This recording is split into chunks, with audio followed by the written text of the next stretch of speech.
Στη σημερινή εκπομπή θα διερευνήσουμε την έννοια της πραγματικότητας, ειδικά όταν εκείνη καλείται να εξακριβωθεί, να διερευνηθεί και να αποτελέσει το κίνητρο και την πηγή της έμπνευσης στον χώρο της τέχνης και της μουσικής.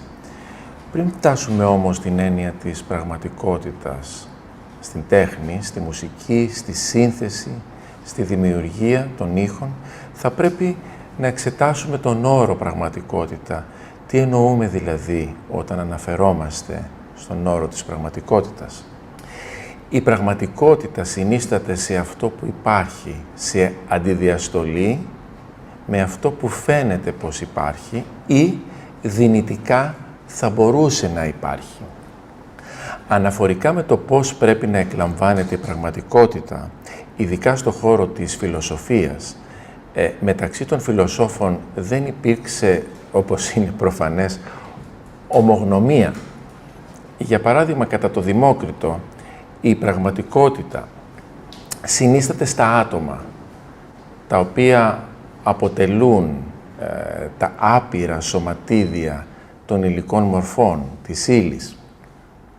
Κατά τον Πλάτωνα, η πραγματικότητα συγκροτείται στις ιδέες, τα αιώνια πρότυπα, τις μορφές, οι ιδέες εκείνες που είναι υπερβατικές, υπεραισθητές και κατοικούν στον ουρανό, στον άφθαρτο κόσμο, μακριά από τον αισθητό κόσμο, ο οποίος αποτελείται από απικάσματα και αντίγραφα.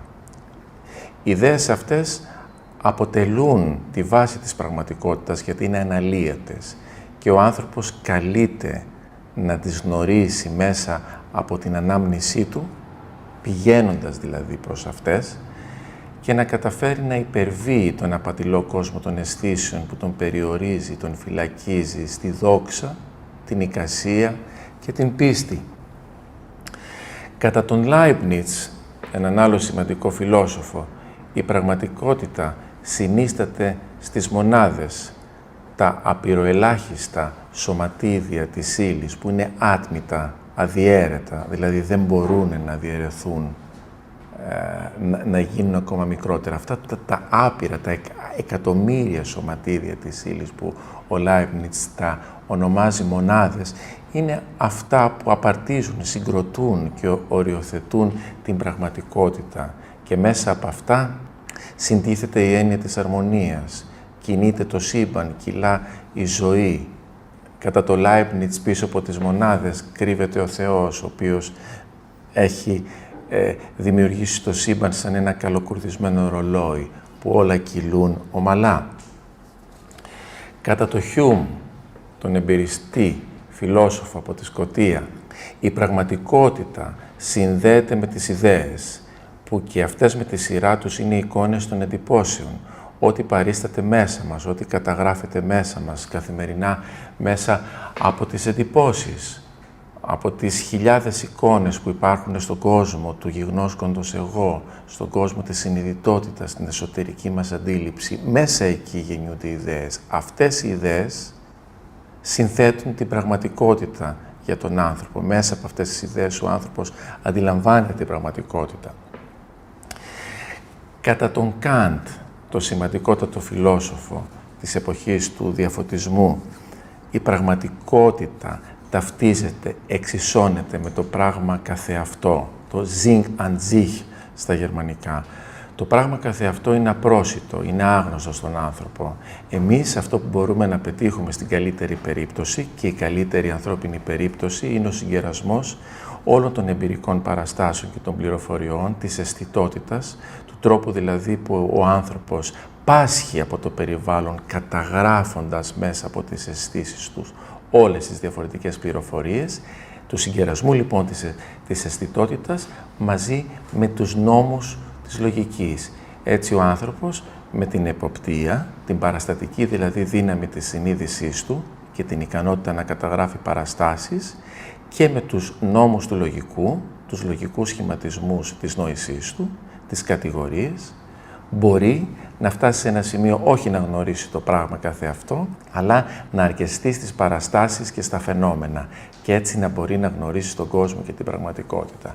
Αργότερα, άλλοι σημαντικοί φιλόσοφοι όπως είναι ο Σόπενχάουερ μας μιλάει για τη δύναμη της βούλησης, τη δύναμη, την υπερδύναμη θα μπορούσαμε να πούμε που κατευθύνει όλο τον κόσμο και ο άνθρωπος πρέπει τυφλά να την ακολουθήσει αφήνοντας τον εαυτό του να αντιληφθεί την πραγματικότητα μέσα από τη βούληση.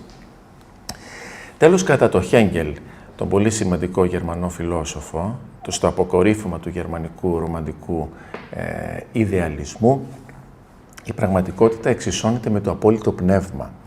Είναι μιας κοσμικής ολότητας, όπου η νόηση και η πραγματικότητα ταυτίζονται.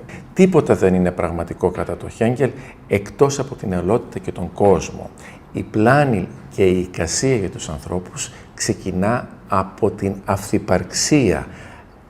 Όταν καλείται κάποιος να κατανοήσει τον κόσμο μέσα από την αυθυπαρξία του, αφαιρώντας τη συμμετοχή του στο όλον, στην ολότητα, τότε θα αποσπαστεί από την ολότητα και θα υποπέσει σε συνεχείς πλάνες. Άρα, κατά το Χέγκελ, το πολύ ενδιαφέρον στην έννοια της πραγματικότητας είναι ότι την ταυτίζει με το έλογο, με τη λογική, καθώς έλεγε ότι η λογική, το έλογο είναι η πραγματικότητα και η πραγματικότητα είναι η λογική. Όσο ο άνθρωπος γίνεται κομμάτι του όλου, της ολότητας, γίνεται ένα κομμάτι δηλαδή όλων των πραγμάτων που συνθέτουν στην πληρότητά του στον κόσμο και αποτελεί πια και αυτός ένα έλογο κομμάτι του κόσμου, όταν αποσπάται από την αυτονομία της ύπαρξής του, τότε μπορεί να κατακτήσει την πραγματικότητα. Τέλος, για κάποιους άλλους φιλοσόφους, όπως ήταν ο Μπεργκσόν, η πραγματικότητα ταυτίζεται, εξισώνεται θα έλεγα, ή ανάγεται ακόμα καλύτερα στη διαδικασία της ενόρασης, στη διαδικασία εκείνη που αντιμάχεται, αντιδιαστέλλεται τη γνωστική λειτουργία του ανθρώπου και μπορεί μέσα από την άμεση πληροφόρηση να κατανοήσει τον κόσμο. Βλέπετε πόσες διαφορετικές θεωρίες υπάρχουν για αυτό που θεωρούμε προφανές κάθε μέρα μπροστά μας και το ονομάζουμε πραγματικότητα. Στην τέχνη, ο καλλιτέχνης, ο δημιουργός, ο μουσικός καλείται να αποκρυπτογραφήσει αυτή την πραγματικότητα, να διεισδύσει, να μπορέσει να γίνει μέρος της και να καταφέρει μέσα από αυτή να δημιουργήσει, να εμπνευστεί και να βρει έναν τρόπο η μουσική του να αποτελέσει μέρος αυτής της πραγματικότητας. Συνεχίζω